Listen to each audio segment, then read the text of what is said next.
سجایا اور ایسی ایسی شخصیتوں کو بلایا جن کی زیارت کے لیے ہماری اور آپ کی آنکھیں ترستی رہتی ہیں۔ مولا تعالیٰ کی بارگاہ میں دعا ہے، پروردگارا جن جن بھائیوں نے محنتیں مشقتیں کر کے تیرے محبوبوں کے اس عظیم الشان محفل پاک کو رچایا بسایا سجایا، مولا تو ان کی محنت و مشقت کے لائق نہیں بلکہ اپنی شان کریمی کے لائق انہیں ثواب و جزا عطا فرما۔ لائق صد مبارکباد ہیں آپ حضرات کہ جس وقت لوگ اپنے بستر کی زینت بن جاتے، آپ اپنے آرام دہ بستروں کو چھوڑ کر اللہ اس کے رسول کی محبت میں سرے شام سے اب تک اس بزم پاک میں حاضر ہیں۔ مولا تعالی ہماری آپ کی حاضری قبول فرمائے۔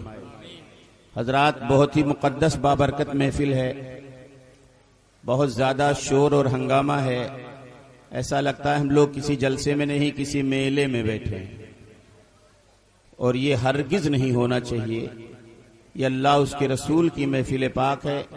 داہنی طرف بہت کم لوگ ہیں، ہماری داہنی طرف، لیکن شور سب سے زیادہ ادھر ہی ہے، جبکہ آپ کے مقابلے میں بہت مختصر سے لوگ ہیں، غالباً اس لیے کہ ادھر عورتیں زیادہ بیٹھی ہیں، کیونکہ عورت جلسہ سننے عورتیں نہیں آتی ہیں، وہ اپنے گھر کی تمام معاملات کو لے کر ایک دوسرے کو بتانے آتی ہیں کہ آج موقع ملا چلو بیٹھ کے بات کیا جائے۔ میں گزارش کروں گا ماں بہنوں سے، بہت ہی مقدس محفل ہے، بات کرنے کے لیے بہت سے مواقع آئیں گے، آپ یہاں بیٹھو تھوڑی دیر گفتگو سنو، ممکن ہے کوئی بات دل کو چھو جائے اور ہم سب کی بخشش کا نجات و ذریعہ بن جائے۔ آئیے حضرات، قافلے شب بہت دور نکل چکا ہے، کافی وقت ہو گیا، ابھی عظیم عظیم خطبہ منبر رسول پر رونق افروز ہیں۔ اپنی گفتگو کو آغاز کروں، درود پاک پڑھیں، اللہم صلی علی سیدنا مولانا محمد معدن الجود والکرم وآلہ وبارک وسلم، صلاۃ و سلاما علیک یا رسول اللہ صلی اللہ تعالی علیہ وسلم۔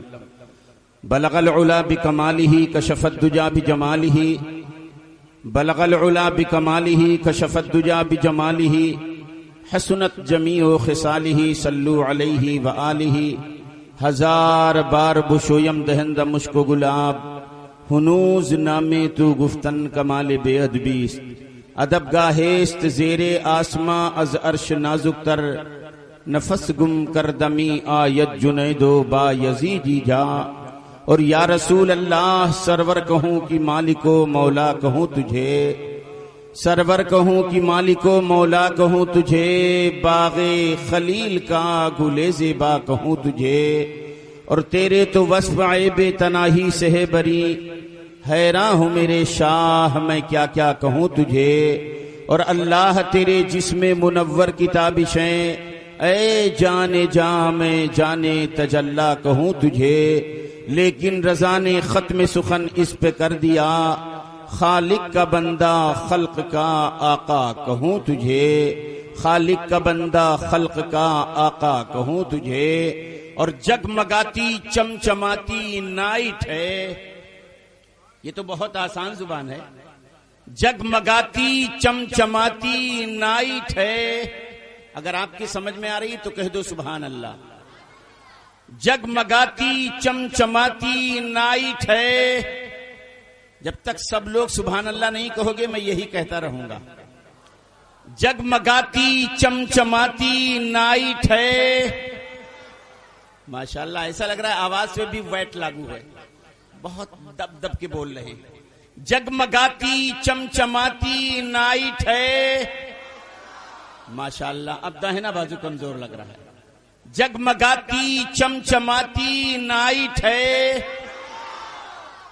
پیچھے والے میرے بھائی بہت خاموش لگ رہے ہیں، اصل میں کچھ لوگ جو دور ہو جاتے ہیں وہ یہ سمجھتے ہیں جو آگے ہیں وہ پھنسے ہیں، ہم پیچھے ہیں بچے ہیں، حالانکہ کوئی ضروری نہیں کہ انسان کی ہر سوچ بہتر ہو۔ حضرت علامہ اعظمی صاحب علیہ رحمہ فرماتے ہیں، بعض بوڑھے جو ہوتے ہیں بڑے چالو ہوتے ہیں نا، انہیں میں کوئی ایک بوڑھا تھا بڑا چالو، وہ موت کے وقت اپنے بیٹے سے کہا، بیٹا جب میں مر جاؤں میرا انتقال ہو جائے تو مجھے نہلانا نہیں اور نہ میرے لیے نیا کفن لانا، نہ میرے لیے نئی قبر کھودنا، بغیر نہلائے کسی پرانے کپڑے میں پرانی قبر میں لٹا دینا۔ تو کہا ابا جان آپ ایسی وصیت کیوں کر رہے؟ کہا ہاں بیٹا، میں نے سنا ہے کہ قبر میں جو فرشتے آتے ہیں بڑے بھیانک ہوتے ہیں، تو جب تم مجھے نئی قبر میں نہیں لٹاؤ گے، کسی پرانی قبر میں لٹا دو گے، تو فرشتہ یہ سوچ کر چلا جائے گا کہ یہ پرانا مردہ ہے، حساب کتاب ہو چکا۔ ایسی بھی گھٹیا سوچ لوگ رکھتے ہیں، اللہ رحم فرمائے۔ سارا مجمع جگمگاتی چمچماتی نائٹ ہے، شہر طیبہ ہی سے آئی لائٹ ہے، شہر طیبہ ہی سے آئی لائٹ ہے۔ اب آپ شعر سنیں۔ آپ چاہے جتنا کر لیجئے جتن، ان کے دشمن سے نہیں ممکن ملن۔ صحیح بات۔ آپ چاہے جتنا کر لیجئے جتن، ان کے دشمن سے نہیں ممکن ملن، کیونکہ ہر دیوانہ ان کا ٹائٹ ہے، جگمگاتی چمچماتی نائٹ ہے، شہر طیبہ ہی سے آئی لائٹ ہے۔ اور اپنا عقیدہ سن لو، طائر بے پر کبھی اڑتا نہیں۔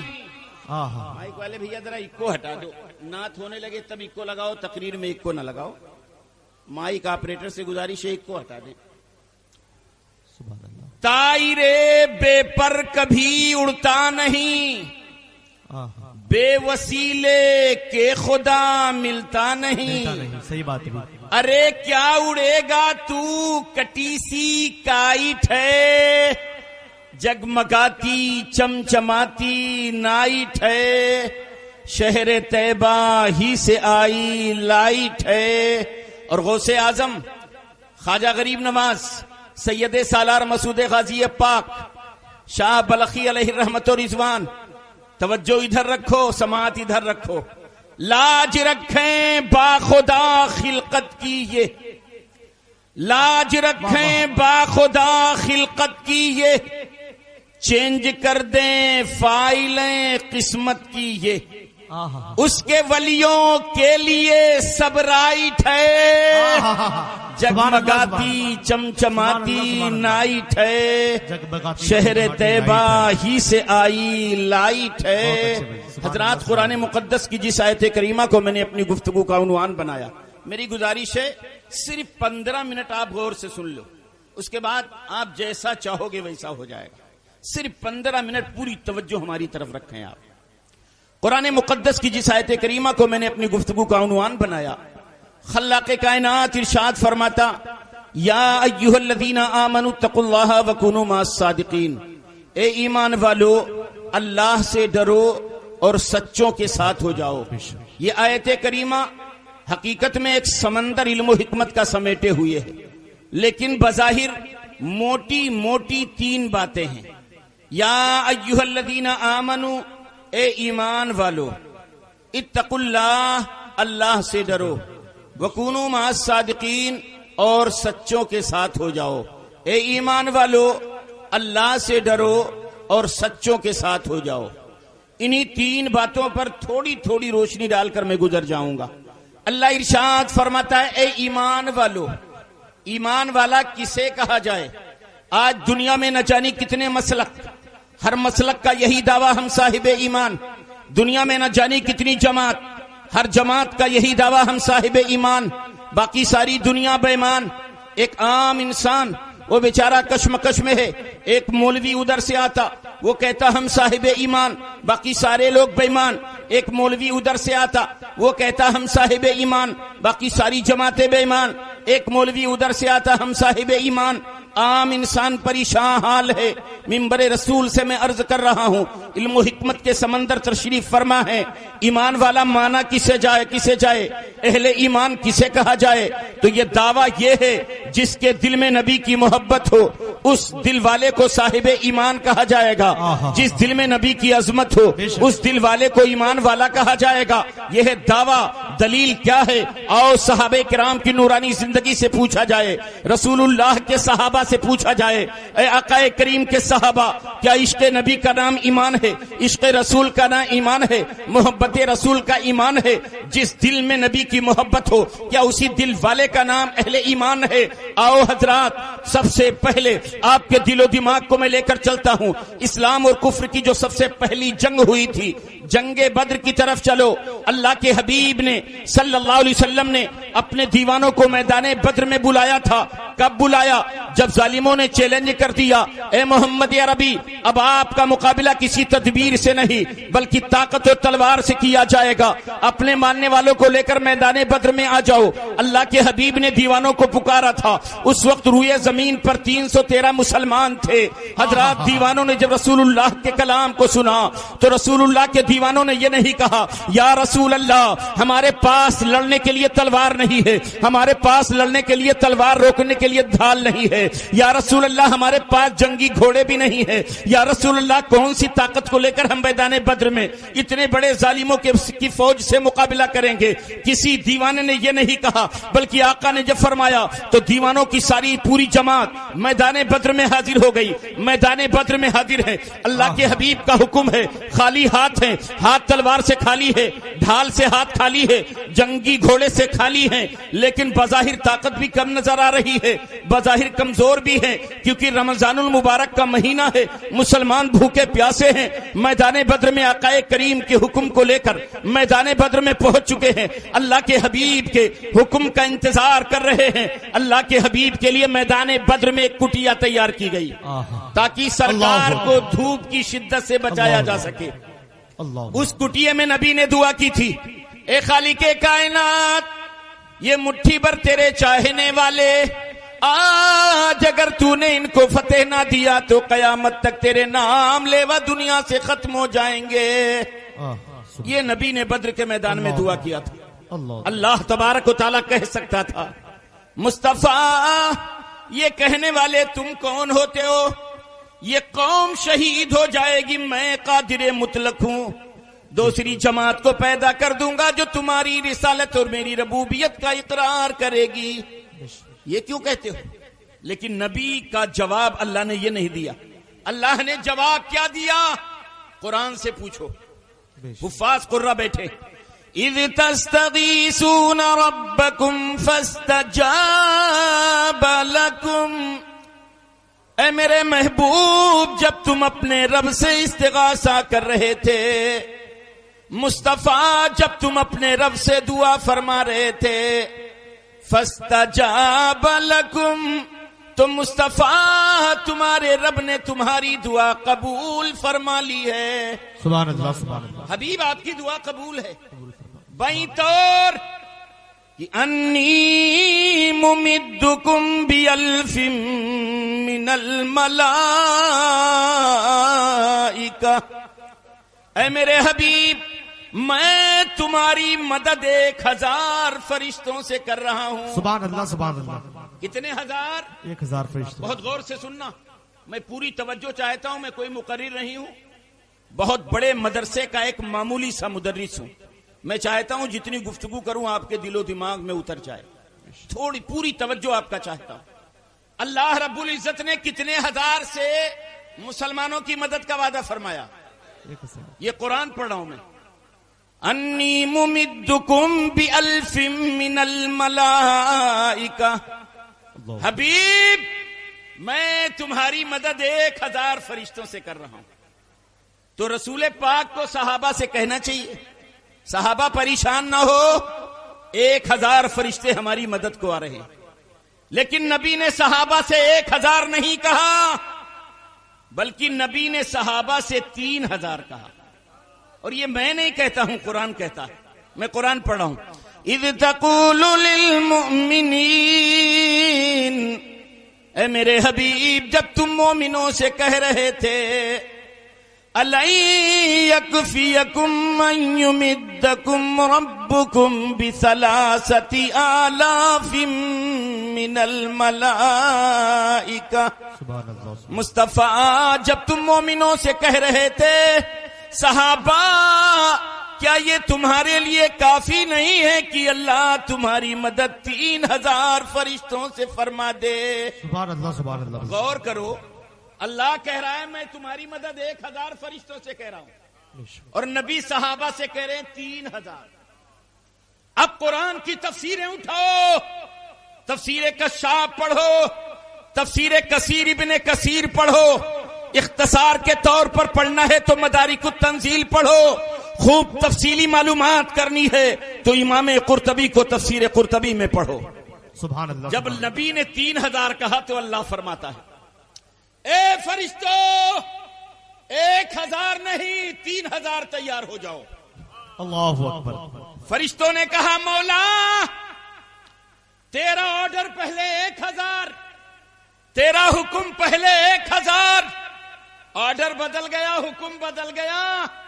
رب ارشاد فرماتا ہے اے فرشتوں میں نے تو 1000 ہی کہے تھے لیکن مصطفیٰ نے 3 کہہ دیا، اس لیے میں نے بھی 3 کہہ دیا. 3000 تیار. نعرے تکبیر، نعرے رسالت.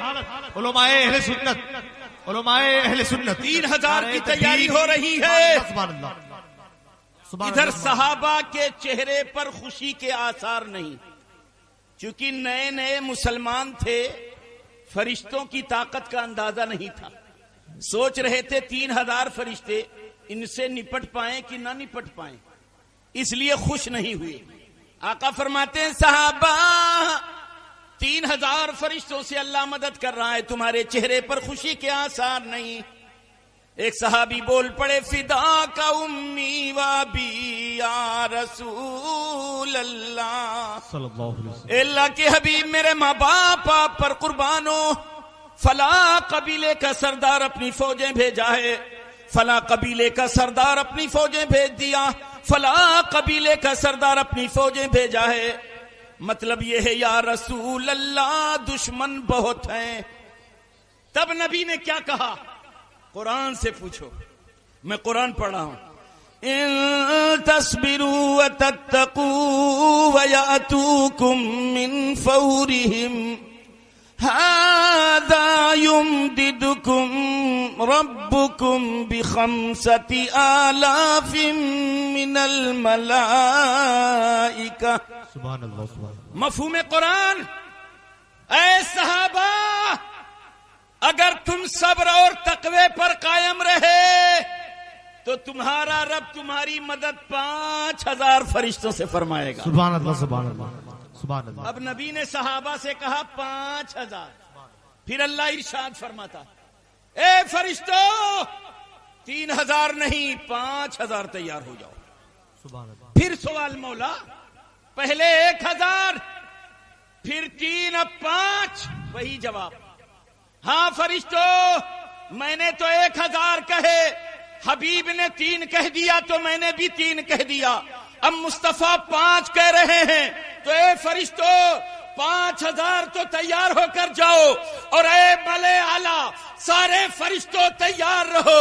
میری عزت اور جلال کی قسم آج اگر میرے مصطفیٰ نے کہہ دیا تو سارے فرشتوں کو میدان بدر میں اتار دوں گا. یہ مصطفیٰ کی شان ہے، یہ حبیب کی شان ہے. نعرے تکبیر، نعرے رسالت، عظمت مصطفیٰ. نعرے تکبیر، نعرے رسالت. جبکہ پوری دنیا کے عالم سے پوچھ ڈالو، سبحان اللہ سبحان اللہ. ایسے عالم سے نہ پوچھنا جو 40 دن میں عالم بن جائے. صحیح بات. عالم سے پوچھو آدم علیہ السلام سے لے کر عیسیٰ علیہ السلام تک کسی نبی کسی رسول کی مدد کے لیے فرشتوں کے ہاتھ اللہ نے تلوار تھما کر میدان جنگ میں بھیجا ہے. پوری تاریخ اسلام پڑھ ڈالو. کسی رسول کسی نبی کی مدد کے لیے کیا اللہ نے فرشتوں کو تلوار دے کر کسی رسول کی مدد کے لیے میدان میں بھیجا؟ نہیں بھیجا ہے. فرشتوں کا کام تلواریں چلانا نہیں ہے.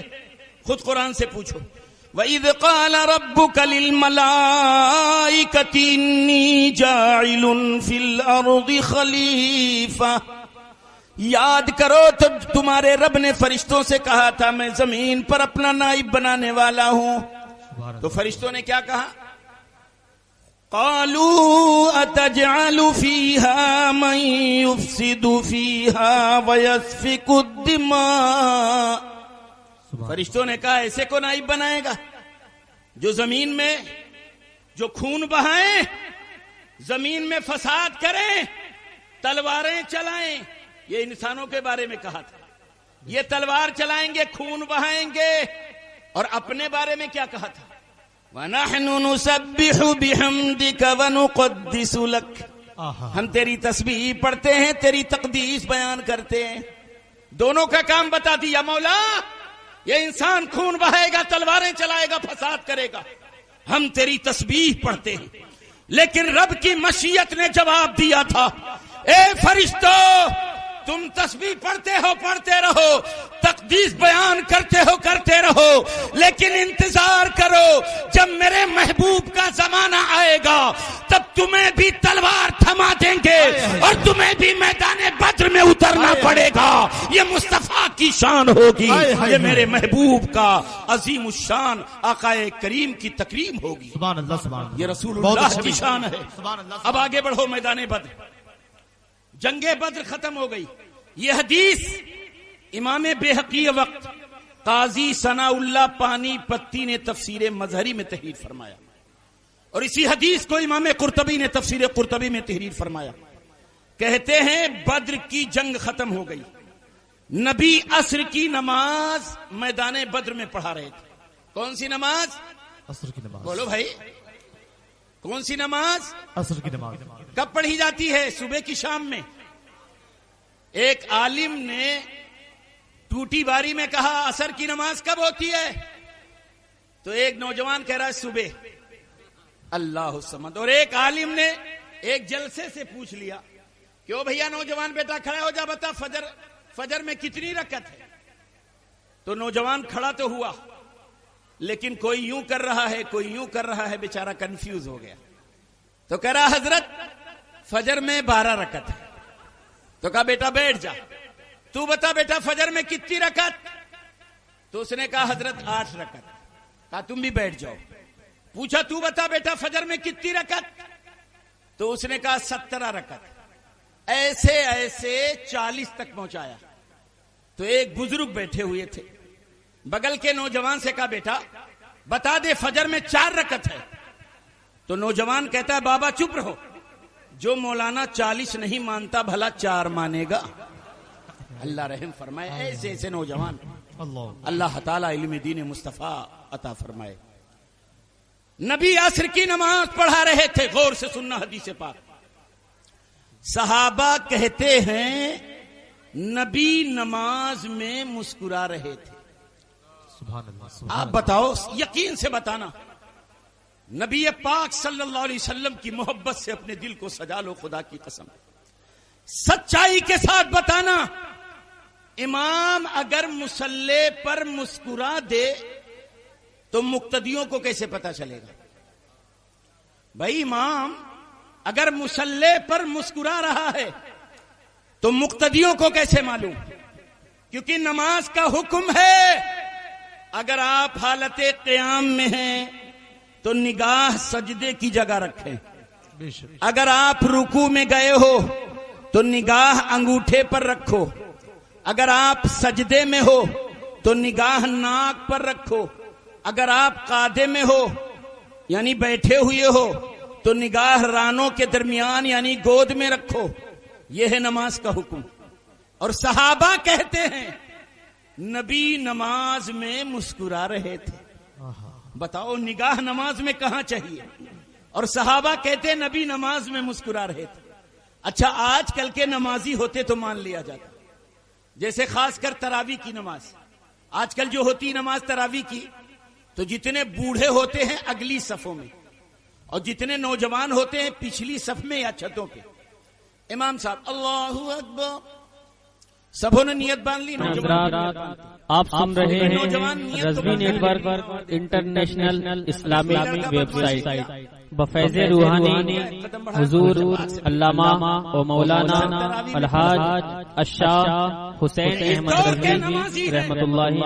لیکن حدیث کی جو روایت بیان کر رہے ہیں یہ رسول اللہ کے سائے تلے پروردہ صحابہ ہیں. سبحان اللہ سبحان ہائے ہائے ہائے. اللہ. کہتے ہیں نبی نماز میں مسکرا رہے تھے تو گویا حدیث کا سیاق و سباق بتا رہا ہے رسول اللہ کے وہ صحابہ جو نبی کے دائیں یا بائیں نماز پڑھ رہے تھے بجائے سجدے کی جگہ دیکھنے کو نبی کا چہرہ دیکھ رہے تھے. نماز سبحان اللہ. نعرہ تکبیر، نعرہ رسالت، عظمت مصطفیٰ، نعرہ تکبیر، نعرہ رسالت، زندہ باد زندہ باد. نماز میں چہرے مصطفیٰ تک رہے. اللہ اکبر. وہی سوچ سکتا ہے. اور ایک جماعت جو آپ کی مخالفت کرتی وہ تو سوچتی ہوگی کہ نبی کو معلوم ہوا ہوتا تو ڈانٹے گئے ہوتے. چپکے سے دیکھ لیا ہوگا، نبی کو معلوم نہیں. لیکن قرآن کی تفسیر پڑھو، امام قرطبی کو پڑھو. آگے حدیث پاک. نماز ختم ہو گئی، بارگاہ مصطفیٰ میں صحابہ آ گئے. کہنے لگے یا رسول اللہ آپ نماز میں کیوں مسکرا رہے تھے؟ نبی نے یہ نہیں کہا نماز میں پڑھ رہے تھے کہ تم مجھے دیکھ رہے تھے. یا رسول اللہ آپ نماز میں کیوں مسکرا رہے تھے؟ بہت غور سے جواب سننا، ایمان مسکرا دے گا.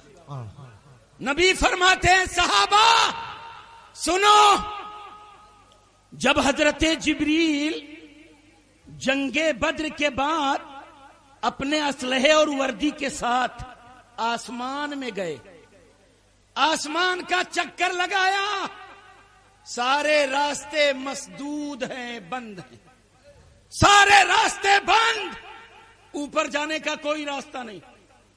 تو جبریل کہتے ہیں مولا میں جبریل ہوں، کیا مجھے اوپر جانے کا راستہ نہیں ملے گا؟ رب ارشاد فرماتا ہے جبریل کہاں سے آ رہے ہو؟ آپ بتاؤ. اللہ جانتا ہے کہ نہیں جانتا؟ جانتا ہے کہ نہیں جانتا؟ اللہ جانتا ہے. پھر بھی پوچھ رہا ہے کہاں سے آ رہے ہو؟ اور کبھی میرے نبی نے کوئی بات اگر پوچھ لی تو پیجامہ ایک بتا اور اٹھنے لگتا ہے کہ نبی کو معلوم ہوتا تو پوچھتے کیوں، نبی کو معلوم ہوتا تو پوچھتے کیوں. یہی سوال اللہ کی بارگاہ میں کرو. حضرات مسلسل کئی دنوں سے پروگرام کی وجہ سے آواز کچھ متاثر ہے. 1 گھنٹہ سویا ہوں اور سیدھے ادھر کو چل دیا ہوں، اتفاق سے آرام بھی نہیں کر پایا، اس لیے بڑی معذرت کے ساتھ بڑی توجہ سے میری گفتگو سن لیں. اللہ کے حبیب صلی اللہ علیہ وسلم کی بات چل رہی ہے. کہاں سے آ رہے ہو جبریل؟ عرض کرتے ہیں مولا میدان بدر سے آ رہا ہوں، تیرے حبیب کی بارگاہ سے آ رہا ہوں. اللہ ارشاد فرماتا ہے جبریل میدان بدر سے آ رہے ہو ٹھیک ہے، مصطفیٰ کی بارگاہ سے آ رہے ہو ٹھیک ہے، لیکن یہ بتاؤ میرے حبیب سے اجازت لے کے آئے ہو یا وہیں سے چلے آئے ہو؟ اجازت لے کے آئے ہو؟ کہتے ہیں جبریل مولا کام ختم ہو گیا، جنگ ختم ہو گئی، چلے آیا، اجازت تو نہیں لیا. رب فرماتا ہے واپس جاؤ، واپس جاؤ جبریل، میری عزت اور جلال کی قسم جب تک میرے مصطفیٰ تمہیں اجازت نہیں دیں گے ہم تمہیں اوپر جانے کا راستہ نہیں دیں گے. سبحان اللہ. نبی فرماتے ہنسنے کی وجہ تو جبریل واپس آ گئے بڑے عجیب شان سے. جاؤ واپس جاؤ، جاؤ نبی سے محبوب سے اجازت لے. واپس آئے تو نبی فرماتے ہیں میں نماز میں تھا، جبریل آئے، مجھے دیکھ کر مسکرانے لگے تو میں بھی ان کی دلجوئی کے خاطر مسکرا دیا. اللہ اکبر. ہائے ہائے ہائے ہائے ہائے ہائے. جبریل مسکرانے لگے. اچھا حضرات جبریل کیوں مسکرانے لگے یہ حدیث میں نہیں ہے، میں اپنے طرف سے تفسیرہ کر رہا ہوں. جبریل لوٹا دیے گئے، واپس جاؤ. آئے نبی کی بارگاہ میں تو مسکرا رہے ہیں. جبریل کے مسکرانے کی وجہ کیا ہے؟ حضرات تو میرا یقین کہتا ہے آدمی بھی ہم لوگ بھی مسکراتے ہیں، لیکن انسان کب مسکراتا ہے؟ جب کوئی خوشی کی چیز مل جائے، ہے نا بھائی؟ جبریل کیوں مسکرا رہے تھے؟ تو میرا یقین کہتا ہے انسان دو موقع پر مسکراتا ہے، ایک جب کبھی کوئی خوشی ملتی ہے تب، اور ایک انسان جب کبھی شرمندہ ہوتا ہے تب بھی مسکراتا ہے۔ آپ مانیں گے نہیں بغیر مثال کے، کہیں گے مولانا وہ کون سی جگہ ہے؟ شرمندہ ہوتا ہے تو آدمی مسکراتا ہے۔ تو میں ایک مثال دے دوں، خدا نہ کرے کبھی ایسا ہو۔ بمبئی سے نوجوان نیا آیا تھا، نیا بمبئیہ جو ہوتا ہے آپ جانتے ہو، 4 مہینہ رہ کر آیا تو بڑا سوٹ بوٹ، بہت اسٹینڈرڈ، دکان پر پہنچتا، اوئے سگریٹ دو، کیپٹن، ہاں ولس سے نیچے بات نہیں کرے گا۔ اور ایک ہفتہ جب گزر جاتا ہے تو کہے گا ذرا کیپٹن سگریٹ دو، اور ایک ہفتہ اور پرانا ہو جائے گا تو کہے گا ذرا بیڑی دے دو، اور ایک ہفتہ اور اگر پرانا ہو جائے تو کہتا ہے بغل والے سے ٹھوکو ذرا کھایا جائے۔ یہ نئے بمبئیہ کی حالت ہوتی ہے۔ نیا بمبئی سے آیا تھا، بڑے سوٹ بوٹ میں چل رہا تھا، ہلکی سی بارش ہوئی تھی، بیچارہ پھسل کے زمین پہ گر گیا، چم سے اٹھ کے کھڑا ہوا تو پہلے نوجوان اپنا کپڑا نہیں دیکھتا ہے، پہلے دیکھتا ہے چاروں طرف کسی نے مجھے گرتے ہوئے تو نہیں دیکھا ہے۔ ایسا ہوتا ہے کہ نہیں ہوتا؟ صحیح بات ہے۔ اگر کسی نے نہیں دیکھا بالکل سناٹا، تب کپڑا دیکھا، یوں مارا پھر چل دیا۔ اور اگر گرنے کے بعد اٹھا اور نگاہ اٹھایا تو سامنے سے کوئی دیکھ رہا تھا تو گرنے والا فوراً مسکرا دیتا ہے۔ ایسا ہوتا ہے کہ نہیں ہوتا؟ اب آپ اس سے پوچھو بھیا تم گر کے اٹھے کیوں مسکراتے ہو؟ کیا گرے تو 500 کی نوٹ پا گئے؟ کہے گا جی نہیں۔ پھر مسکراہٹ کیسی؟ تو آپ کہیں گے وہ مسکرا کے بتا رہا ہے یار تم نے مجھے گرتے ہوئے دیکھ لیا ہے۔ یہ مسکراہٹ شرمندگی ہی کی ہو سکتی ہے۔ جبریل واپس جاؤ، واپس آئے نبی کی بارگاہ، واپس کر دیے گئے، دیکھ کر نبی کو مسکرا رہے ہیں۔ شاید جبریل کی ہنسی اسی قبیل سے رہی ہو، اسی لیے نبی ارشاد فرماتے ہیں اے جبریل اگر پہلے ہی اجازت لے کر گئے ہوتے تو آنے جانے کی تمہیں تکلیف نہ اٹھانی پڑتی۔ سبحان اللہ، حبیب کو دیکھو، سبحان اللہ، نبی کی شان دیکھو۔ خدا کی قسم وہ نبی جس کے بارے میں خلاق کائنات قرآن میں فرما رہا ہو وَاصْبِرْ لِحُكْمِ رَبِّكَ فَإِنَّكَ بِأَعْيُنِنَا۔ اے میرے حبیب آپ اپنے رب کے حکم پر قائم رہو۔ فَإِنَّكَ بِأَعْيُنِنَا، مصطفیٰ ہماری نگاہیں تم ہی کو تکتی رہتی ہیں۔ سبحان اللہ، اللہ فرماتا ہے حبیب ہماری نگاہیں تم ہی کو تکتی رہتی ہیں۔ وہ مصطفیٰ جن کو رب کی نگاہیں تکا کرے، کیا شان ہے۔ اسی مصطفیٰ جان رحمت کی محبت جب اپنے دل میں لے کر آگے بڑھے تو تاریخ اسلام اٹھاؤ، 65,000 کی فوج، اسلامی فوج، اسلامی لشکر کے کمانڈر عبیدہ ابن جراح، اور عیسائیوں کی تعداد 7 لاکھ، 7,65,000، کیا مقابلہ۔ فوج پہنچتی ہے، 7 لاکھ میں سے جبلہ نے 60,000 فوج نکالا۔ کیسے؟ جو جنگ کے بڑے بڑے آزمودہ بہادر لوگ تھے، 7 لاکھ میں سے چھاٹا، 60,000 باہر نکال کر عیسائیوں کو لے کے آ گیا۔ اے اسلامی لشکر کے کمانڈر، 7 لاکھ میں سے 60,000 فوج عیسائیوں کی مسلمانوں کے مقابلے میں اتر رہی ہے. اسلامی لشکر کے کمانڈر بھیجو. کتنے مسلمان بھیج رہے ہو؟ عبیدہ ابن جراح کھڑے ہو گئے, ارشاد فرماتے ہیں اے نبی کے دیوانوں مشورہ دو, 60,000 عیسائیوں کے مقابلے میں کتنی فوج بھیج دی جائے؟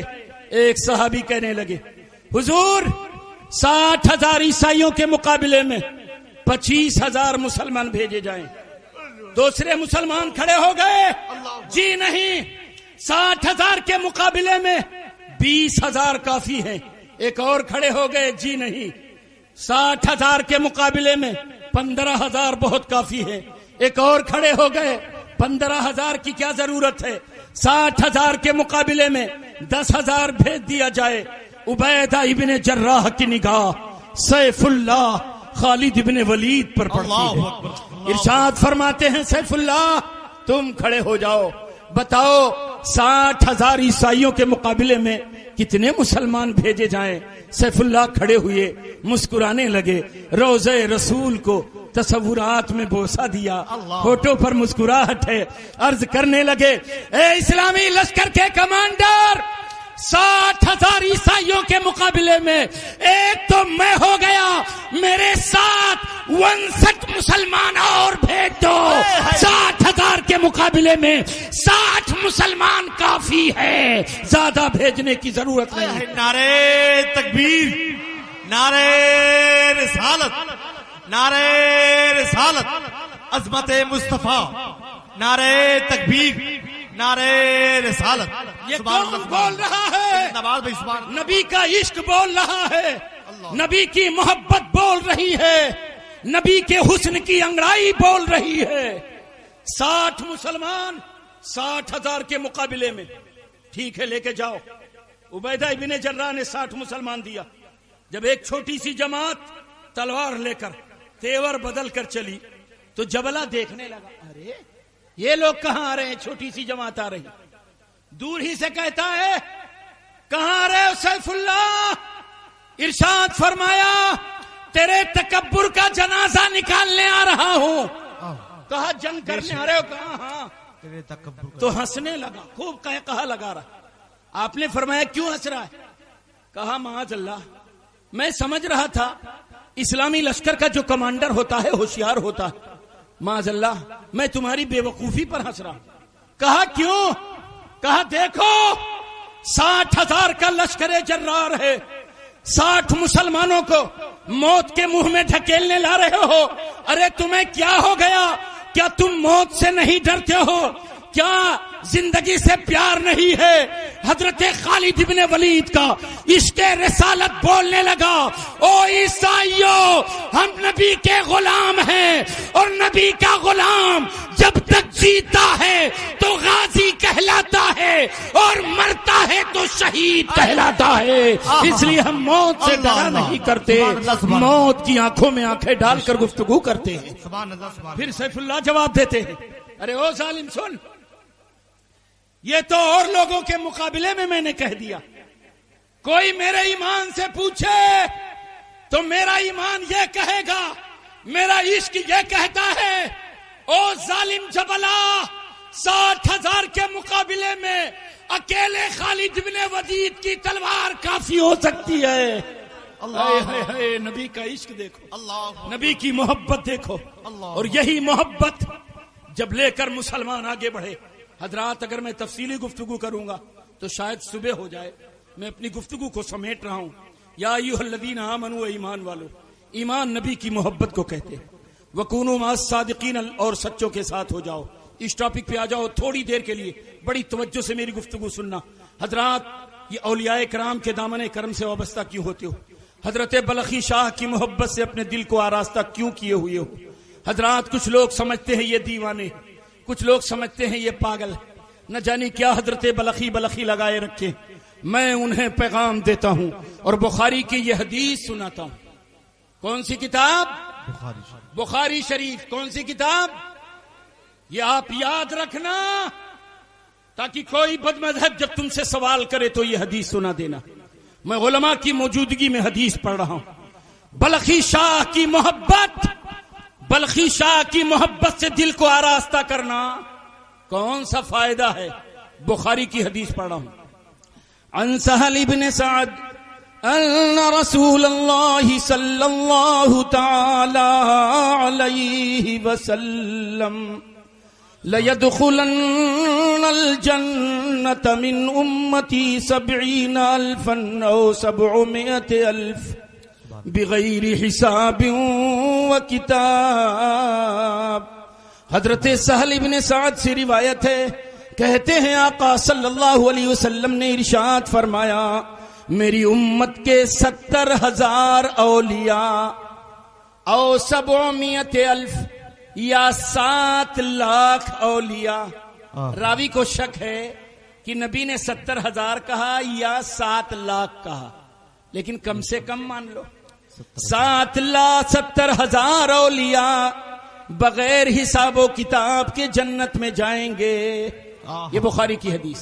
سبحان اللہ سبحان اللہ۔ اب اسی بخاری میں ہے وفی روایت مسلم، اور مسلم شریف کی روایت میں ہے مع حد منہم 70,000، ہر ولی کے ساتھ ان کے 70,000 غلام بغیر حساب و کتاب کے جنت میں جائیں گے۔ سبحان اللہ سبحان اللہ سبحان اللہ۔ 70,000 اولیاء بغیر حساب و کتاب کے جنت میں جائیں گے۔ پھر مسلم کی حدیث، ہر ولی کے ساتھ ان کے 70,000 غلام بغیر حساب و کتاب کے جنت میں جائیں گے۔ سبحان اللہ۔ اب ایک بات اور میں یہی عرض کر دوں، علم و حکمت کے سمندر بیٹھے، یہ 70,000 70 بار یہ سب جو حدیث و قرآن میں روایتیں ہوتی ہیں، عبارتیں ہوتی ہیں، یہ مخصوص تعداد کے لیے نہیں ہے، کثرت کے لیے۔ کثرت مطلب جتنا ولی چاہے گا، جتنے محبوب چاہیں گے اتنے بخشے جائیں گے۔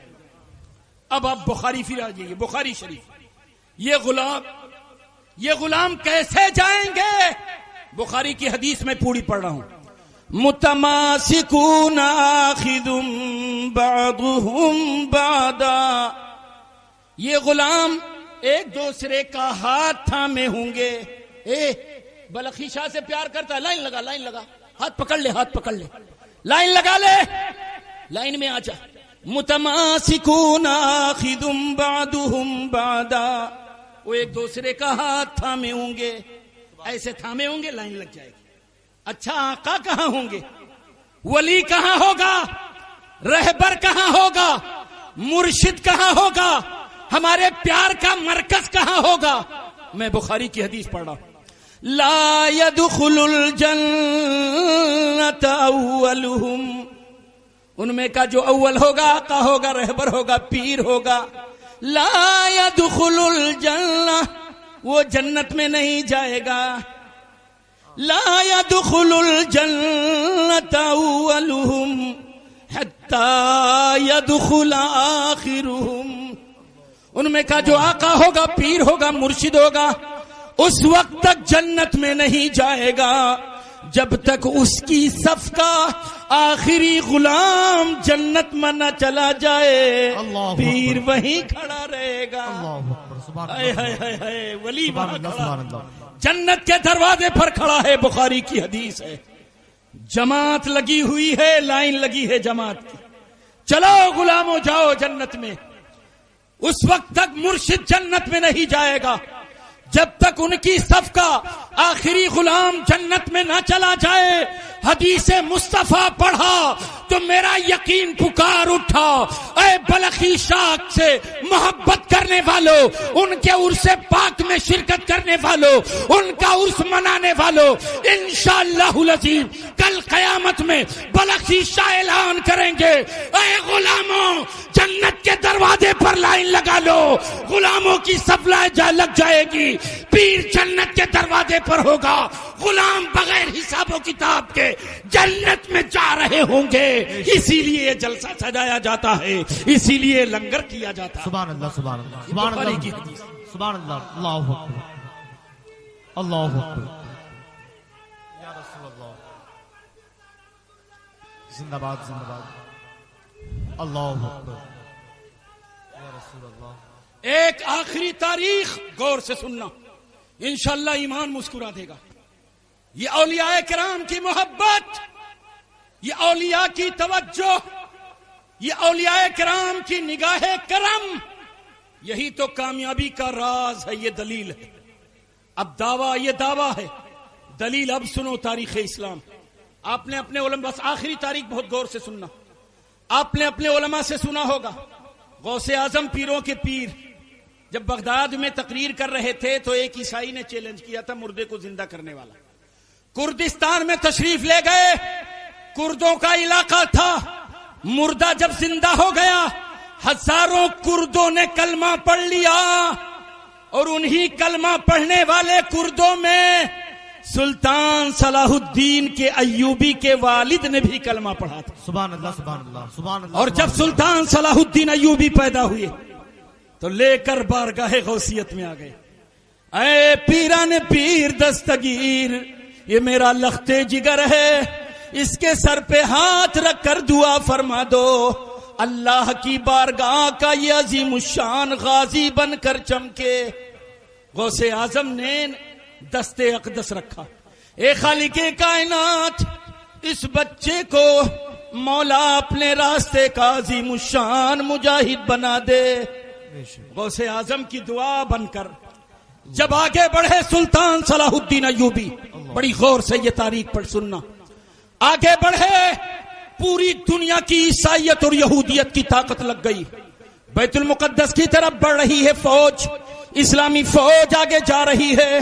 پوری دنیا کی عیسائیوں کی طاقت ان کے قدموں کو روک رہی ہے. ساری دنیا کی عیسائیت مجبور ہو گئی. جتنے لوگ آگے آتے اسلامی فوج کو روکنا چاہتے، وہ موت کے گھاٹ اتار دیے جاتے. پادریوں نے کہا رک جاؤ، اے عیسائی فوج رک جاؤ. ساری فوج کھڑی ہو گئی. کیا بات ہے؟ کہا دنیا کی کوئی طاقت ان کے قدموں کو پیچھے نہیں کر سکتی. دنیا کی کوئی طاقت، کوئی لوہا، کوئی اسلحہ ان مسلم نوجوانوں کے قدم کو پیچھے نہیں کر سکتی. عیسائیوں نے کہا کیا کہنا چاہتے ہیں؟ تو کیا مسلمانوں کو بیت المقدس ان کے حوالے کر دیں؟ پادریوں نے کہا جی نہیں، اب طاقت نہیں، تدبیر سے کام لیا جائے گا. تو اب عیسائیوں نے جو بات رکھی تھی غور سے سننا. عیسائیوں نے کہا میری قوم سنو، جاؤ تلاش کرو، اپنی اپنی قوم میں ڈھونڈو، سب سے حسین خوبصورت لڑکیاں لے کے آؤ. ایسی لڑکیاں ہوں جنہیں عیسائی لڑکے ایک نظر دیکھنے کے لیے ان کی گلیوں کی خاک چھانتے ہوں. ایسی پیکرے حسن نوجوان لڑکیاں لاؤ جو حسن میں بے مثال ہوں. چلے گئے عیسائی، تلاش شروع ہوئی. لڑکیوں کو جب سامنے لایا گیا، پادری کھڑے ہو کر مسکرا رہا تھا اور اپنی قوم سے کہہ رہا تھا اے عیسائیوں سن لو، دنیا کی کسی قوم کا نوجوان ان لڑکیوں کے حسن کو پار نہیں کر سکتا ہے. یہ حسن جسے دیکھ لیا نوجوان وہیں کا وہیں رہ جائے گا. لڑکیوں کو ٹریننگ دی گئی. اے لڑکیوں سنو، یہ مسلم نوجوان، یہ اپنے نبی کے دیوانے بیت المقدس کی طرف بڑھ رہے ہیں. تم اپنے حسن کے جال میں ایک نوجوان کو اگر تم نے پھنسا لیا، تمہاری عزت آبرو ہی کیوں نہ چلی جائے، لیکن اگر تم نے ایک نوجوان کو پھنسا لیا تو معاذ اللہ تمہیں مرتے ہی جنت کا دروازہ کھلا رہے گا، ٹھوس دی جاؤ گی. اس طرح سبق انہیں پڑھایا. ساری لڑکیوں نے سن کر اٹینشن ہو گئی، تیار ہو گئی. لڑکیاں آگے بڑھی مسلم نوجوان کی طرف. مسلم نوجوانوں نے دیکھا حسن انگڑائیاں لے رہا ہے، لیکن مسلمانوں کے دل پر کچھ اثر نہیں پڑا. کیوں اثر نہیں پڑا؟ جس دل میں نبی کی محبت ہو اس دل والے کو بھلا دنیا کا حسن کیا جچے. اس دل میں دنیا کا حسن جگہ نہیں بنا پا رہا تھا. رسول اللہ کے حسن سے وہ دل روشن تھے، لیکن ان کی ایکٹیویٹی انداز ایسا انداز کہ لگا کہ یہ خطرناک. فوراً انفارمیشن دے دیا اسلامی لشکر کے کمانڈر، کچھ لڑکیاں اپنے حسن کو بکھیر رہی ہیں، کہیں ایسا نہ ہو کسی نبی کا دیوانہ ان کے قدم پھسل جائیں. سلطان صلاح الدین ایوبی نے فوراً انٹیلیجنس لگایا. دیکھو یہ لڑکیاں کون ہیں؟ اگر شک کے دائرے میں آئے تو انہیں گرفتار کر لو. ساری رپورٹ مل گئی یہ لڑکیاں جاسوس ہیں، مسلمانوں کے قدم کو لڑکھڑانے کے لیے آگے بڑھائی گئی، گرفتار کر لی گئی. 5 لڑکیاں گرفتار کر کے لائی گئی. وہ لوگ بھی سن لیں غور سے جو معاذ اللہ کہتے ہیں اسلام تلوار کے زور پہ پھیلا ہے. اسلام کی تاریخ نہیں جانتے ہو، اور نہیں جانتے ہو تو مت بولا کرو، اور یا تو جاننے کی کوشش کرو. آؤ علماء اہل سنت سے اسلام کی تاریخ پڑھو. 5 لڑکیاں لائی گئیں، ان کو زنجیروں میں جکڑ دیا گیا. لڑکیاں زنجیروں میں جکڑ دی گئیں. لڑکیوں کی دل کی دھڑکن بڑی تیز ہے، کیونکہ آج تک ان کو یہی سبق پڑھایا گیا. دنیا میں سب سے عیاش قوم معاذ اللہ قوم مسلم ہے. دنیا میں سب سے بدترین قوم مسلم ہے. یہ قوم مسلم ایسی بھیڑیا قوم ہے، جب کسی عورت کو دیکھ لیتی تو بھیڑیا بن جاتی اور عزت آبرو کو نوچ کر کھا جاتی ہے. اس طرح سے ان کو سبق پڑھایا گیا تھا، اس لیے ان کے دل دھڑک رہے تھے. ان بھیڑیوں کے انڈر میں آ گئے. رات کی تاریکی آئے گی، سناٹا آئے گا، یہ بھیڑیے ہماری عزت آبرو کو نوچ کھائیں گے. اس طرح سے سوچ کی وجہ سے ان کے دل دھڑک رہے تھے. لیکن یوں ہی دل کی دھڑکن کے ساتھ شام ہو گئی. جب شام ہو گئی عشاء کی نماز کے بعد سلطان صلاح الدین ایوبی نے 2 مسلم نوجوان کو اشارہ کیا، ارشاد فرمایا اے نبی کے دیوانوں، تم دونوں کی ڈیوٹی ہے ان عیسائی لڑکیوں کی عزت آبرو کی نگہبانی کرو گے، ان کی عزت کی رکھوالی تم دونوں کرو گے. عیسائی لڑکیوں نے دیکھا 2 ہٹھے کٹھے اسلامی نوجوان ہیں، سوچنے لگی اچھا یہ 2 لگائے گئے ہیں، یہ عزت آبرو کو نوچ کر چلے جائیں گے، تب 5-10 آئیں گے، وہ چلے جائیں گے، 10-20 آئیں گے، وہ چلے جائیں گے، 50-100 آئیں گے، یہ ظالم اس طرح ہم پر بھیڑے رہیں گے. معاذ اللہ اس طرح کی سوچ تھی. عشاء کی نماز کے بعد ایک نوجوان داہنی طرف، ایک نوجوان بائیں طرف، بیچ میں لڑکیاں زنجیروں میں جکڑی ہوئی ہیں. داہنی طرف نوجوان تیر و تلوار سے لیس ہے، بائیں طرف نوجوان تیر و تلوار سے لیس ہے. نوجوان چل رہا ہے تو اس کی نگاہ لڑکی کی طرف نہیں ہے، اس کی نگاہ لڑکیوں کی طرف نہیں ہے. داہنی طرف جو نوجوان چل رہے ہیں ان کی نگاہ داہنی طرف ہے، بائیں طرف جو نوجوان چل رہے ہیں ان کی نگاہ بائیں طرف ہے. اور چلنے کا انداز کیا ہے؟ سبحان اللہ. لب پر اللہ تبارک و تعالیٰ کی حمد ہے، لب پر خدائے پاک کی کبریائی ہے. کبھی بارگاہ مصطفیٰ میں الصلاۃ والسلام علیکہ یا رسول اللہ، الصلاۃ والسلام علیکہ یا حبیب اللہ، الصلاۃ والسلام علیکہ یا دافعی والبلاء. لڑکیاں ان نوجوانوں کے انداز کو دیکھ رہی ہیں. یہ نوجوان چل رہے ہیں، سناٹے کا عالم ہوگا، ہم پر اٹیک کریں گے. رات کا 1 پہر گزر گیا، رات کا 2 پہر گزر گیا. جب رات کا 3را پہر آیا لڑکیوں نے دوسرے کو اشارہ کیا تیار ہو جاؤ، اٹینشن ہو جاؤ، سناٹے کا وقت آ گیا. اب ایسا وقت ہے جو ہو کا عالم ہے، اس وقت ساری دنیا محو خواب ہوتی ہے. اب یہ دونوں بھیڑیے ہم پر اٹیک کریں گے، اس لیے تیاری بنا لو. اب لڑکیاں ان کے قدموں کو آہٹ کو سن رہی ہے. پہلی لڑکی کے قریب سے جب نوجوان گزر رہا ہے وہ سوچتی ہے پہلے مجھ پر حملہ کرے گا، لیکن پہلی کو پار کرتے ہیں. دوسری سمجھتی پہلے مجھ پر حملہ کرے گا، دوسری کو پار کرتے ہیں. تیسری سمجھتی پہلے مجھ پر حملہ کرے گا. لیکن الحمدللہ تینوں پہر گزر گئے. صبح ہو گئی، اللہ کے منادی نے ندا دے دیا، اللہ اکبر اللہ اکبر. اذان ہو گئی. نوجوانوں نے نماز پڑھی، نماز پڑھ کے ڈیوٹی سے ہٹ گئے. جیسے ہی ہٹے لڑکیوں نے ایک لمبی سانس لی، کہا آج تو بچ گئے. تب ایک لڑکی نے کہا یہ ظالم شاید آج بہت زیادہ تھکے تھے، اس لیے آج انہوں نے ہم پر اٹیک نہیں کیا، لیکن آنے والی رات یہ بھیڑی ہم پر اٹیک کریں گے. دل کی دھڑکن کے ساتھ دوسری رات آ گئی. بالکل وہی کیفیت ہے. زبان پر اللہ کی حمد ہے، زبان پر خدائے پاک کی کبریائی ہے، زبان پر مصطفیٰ جان رحمت کی بارگاہ میں درود و سلام کے نذرانے ہیں. 1 پہر 2 پہر 3 پہر گزر گئے. اذان ہو گئی، نماز پڑھ کر پھر ہٹ گئے.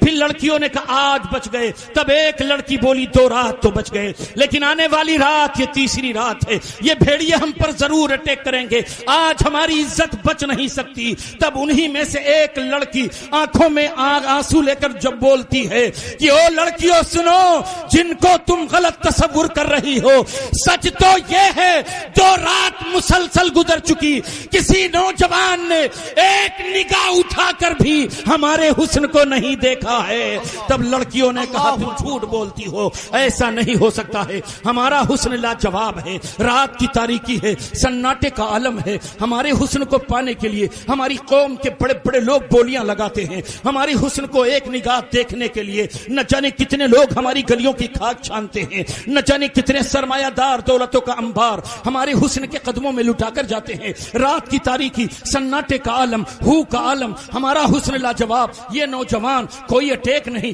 کوئی رکاوٹ نہیں، اس کے باوجود یہ ایک نگاہ اٹھا کر ہمارے حسن کو نہ دیکھیں. اے لڑکی چپ رہے. لڑکی نے جواب دیا سچ یہی ہے کہ کسی نوجوان نے ایک نگاہ اٹھا کر بھی ہمیں نہیں دیکھا ہے. لڑکیاں جھپٹ پڑی. پھر فیصلہ یہ ہوا او لڑکی تو خاموش آ، یہ تیسری رات ہے. آج کی رات ہم بھی ان کی نگاہوں کی پاکیزگی دیکھیں گے. آج کی رات ہم بھی ان کی جوانی کی تقدیس دیکھیں گے. ہم بھی ان کی جوانی کی اہمیت ہم کو دیکھیں گے. الغرض خاموشی چھا گئی. عشاء کی نماز کے بعد درود پاک پڑھیں. اللہم صلی علی سیدنا مولانا محمد معدن الجود والکرم وعلیہ بارک وسلم صلاۃ و سلام علیک یا رسول اللہ صلی اللہ تعالی علیہ وسلم. لڑکیوں نے کہا چپ رہے، آج کی رات ہم دیکھیں گے. رات آ گئی، سناٹے کا عالم. لیکن آج کی رات سبحان اللہ ان نوجوانوں کی عجیب رات. سرے شام سے آنکھوں سے آنسوؤں کا سیلاب. رب کی بارگاہ میں ہاتھ اٹھے. اے خالق کائنات، مصطفیٰ جان رحمت کے زلف پاک کا واسطہ، مولا ہمیں گناہوں سے محفوظ فرما لینا. اے پروردگار ہمارے قدم کو مصطفیٰ جان رحمت کے صدقے میں ثابت رکھنا. دعا کر رہے ہیں مولا کی بارگاہ میں. اے خالق کائنات ہم کو ہر گناہ سے محفوظ رکھنا. دعا کر رہے ہیں. پھر کبھی بارگاہ مصطفیٰ میں درود و سلام. رات کا ایک پہر گزر گیا، دوسرا پہر گزر گیا، تیسرا پہر آتا ہے. آج لڑکیوں کی، پانچوں لڑکیوں کی نگاہیں نوجوانوں کی نگاہوں کا پیچھا کر رہی ہیں. آخری پہر میں جب نوجوان پہنچا ہے، لڑکیاں سوچنے لگی واقعی کیا یہی سچ ہے؟ ایک نگاہ اٹھا کر بھی کوئی نوجوان ہمارے حسن کو نہیں دیکھے گا. اتنے میں صبح کی اذان ہو گئی. نوجوانوں نے نماز پڑھی. نماز پڑھ کر جیسے ہی ہٹے، لڑکیوں نے کہا اے فوجیوں ٹھہر جاؤ. دونوں نوجوان کھڑے ہو گئے، نگاہوں کو نیچے کر لیا. لڑکیوں نے کہنا شروع کیا اے اسلامی نوجوانوں، ہم کو تمہارے کمانڈر سے بات کرنا ہے، ہم کو تمہارے سپہ سالار سے ملنا ہے. اپنے کمانڈر کو میرے پاس لے آؤ یا مجھ کو اپنے کمانڈر کے پاس لے کر چلو. ایک نوجوان نے جا کر کہا اے سلطان صلاح الدین ایوبی، اسلامی لشکر کے کمانڈر، وہ لڑکیاں جو گرفتار ہیں آپ کو یاد کر رہی ہیں، آپ خود چل کر ان سے ملیں گے یا آپ کے پاس ان لڑکیوں کو لے آئے. اللہ الصمد. سلطان صلاح الدین ایوبی کی دل کی دھڑکن تیز ہو گئی. کہیں ہمارے نوجوانوں سے کوئی خطا تو نہیں ہو گئی، ہمارے نوجوانوں کے قدم کہیں بہک تو نہ گئے، کہیں لڑکیوں کی کوئی شکایت تو نہیں ہے. بڑی تیزی کے ساتھ سلطان صلاح الدین ایوبی لڑکیوں کے قریب آ گئے. ارشاد فرماتے ہیں لڑکیوں کیا تمہیں کچھ کہنا ہے؟ تو لڑکیوں نے کہا ہاں ہمیں کہنا ہے. اب یہ نوجوان کی دل کا دھڑکن تیز ہو گئی، کہیں ہم پر کوئی الزام نہ لگا دیں، ہمارے کیریکٹر کو داغدار نہ کر دیں. اتنے میں سلطان صلاح الدین ایوبی ارشاد فرماتے ہیں اے لڑکیوں کہو تمہیں کیا کہنا ہے. پانچوں لڑکیوں نے کہا تھا اے اسلامی لشکر کے کمانڈر، یہ لوہے کی زنجیر توڑ دو، اسلام کی زنجیر پہنا دو. ارے جس مذہب پر چلنے والے نوجوانوں کا یہ کردار ہو وہ مذہب کتنا پاکیزہ ہوگا. ہمیں بھی اسی مذہب میں داخل کر لو. پانچوں لڑکیوں نے پڑھا تھا اشہدو ان لا الہ الا اللہ واشہدو ان محمدن عبدہ ورسولہ. یہ غوث اعظم کی دعا ہے، غوث اعظم کی دعا کا اثر ہے، دعائے غوث اعظم. یہ لڑکیاں مشرف با اسلام ہو کر اب مسلمانوں کا کام کر رہی. یہودی سمجھ رہے ہماری لڑکیاں ہیں، کام ہمارا کر رہی. اسلامی فوج بیت المقدس کی طرف بڑھ رہی. جب بیت المقدس فتح ہو گیا، یہ علماء کی مقدس جماعت اور آپ حضرات پڑھے لکھے لوگ، خدا کی قسم عرب دنیا پر سلطان صلاح الدین ایوبی کی غوث اعظم کی دعا کی برکت سے ایسی دہشت تاری تھی کہ 650 سال تک یورپ کے کسی یہودی، کسی عیسائی کی ماں نے اتنا دودھ نہیں پلایا کہ عرب کی طرف نگاہ اٹھا کر دیکھ لے. لیکن جب نجدیوں کا عرب پر بول بالا ہوا تب عیسائیوں کو بلانا شروع کیا. پوری تاریخ اسلام پر ڈالو اور یہی تم فیصلہ کر لو یہ وہابی، یہ عیسائیوں کے سگے ہیں یا مسلمانوں کے سگے. فلسطین میں جب لوگ افطار کر رہے تھے، لوگ کھجور پانی پی رہے تھے، گوشت روٹی کھا رہے تھے، نوجوانوں کو دیکھا، چھوٹے چھوٹے بچوں کو دیکھا، موت کے گھاٹ اتارے جا رہے تھے، ان کی لاشیں بکھری ہوئی پڑی تھی. کوئی سعودی عرب میں سے کسی بادشاہ نے ایک لفظ بولا ہو اسرائیل کے خلاف تو بتا دو. آپ فیصلہ کر لو کون مسلمانوں کا وفادار ہے اور کون مسلمانوں اور اسلام